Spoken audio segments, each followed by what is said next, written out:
पढ़ते किताबा कि बुक है जी।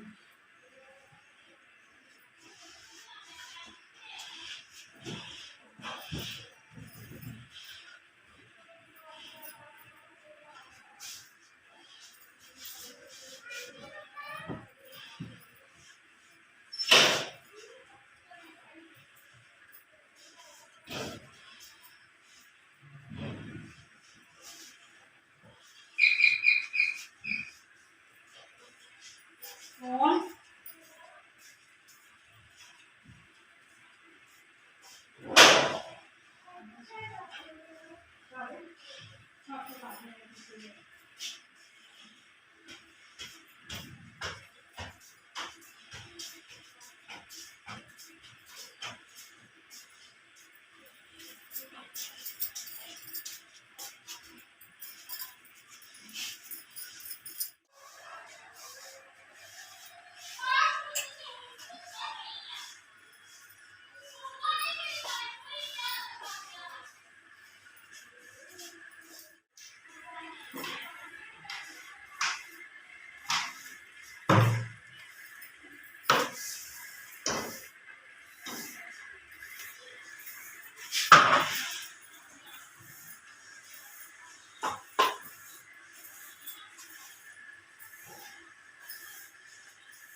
अस्सलाम वालेकुम मेरे प्यारे भैन भरा। हाँ जी सुनाओ जी की हाल चाल सुनाओ, ठीक ठाक ने अम्मी अबू भैन भरा सारे राजी बाजी ने। हाँ जी अल्लाह का शुक्र है मैं भी ठीक हाँ माशाल्लाह। सुबह का टाइम से बच्चे नाश्ता करा के स्कूल भेज दिता है। तो अज भी कली सी मैं बेटी दूसरी मेरी पेपर होना का तैयारी करती पई अपने पेपर की।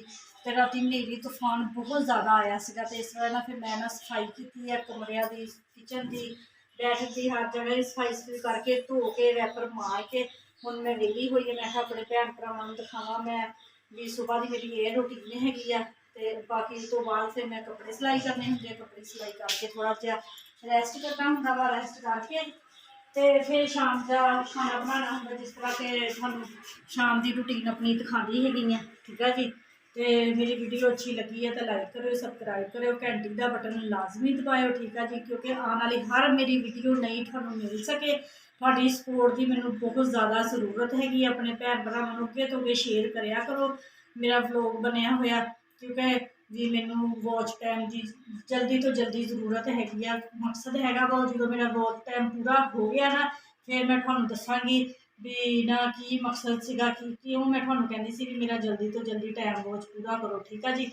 तो अपना ख्याल रखियो, ज़्यादा तो ज़्यादा अपने भैन भरावां का अपने माँ बाप का ज़्यादा तो ज़्यादा ख्याल रखा करो। अपनियां दुआवां च मैनू याद रखियो, मैं भी अपनियां दुआवां च अपने भैन भरावां नूं याद रखदी हाँ। खुश रहो तो शाद रहो तो आबाद रहो। मैनू दिओ इजाजत, अल्लाह हाफिज़।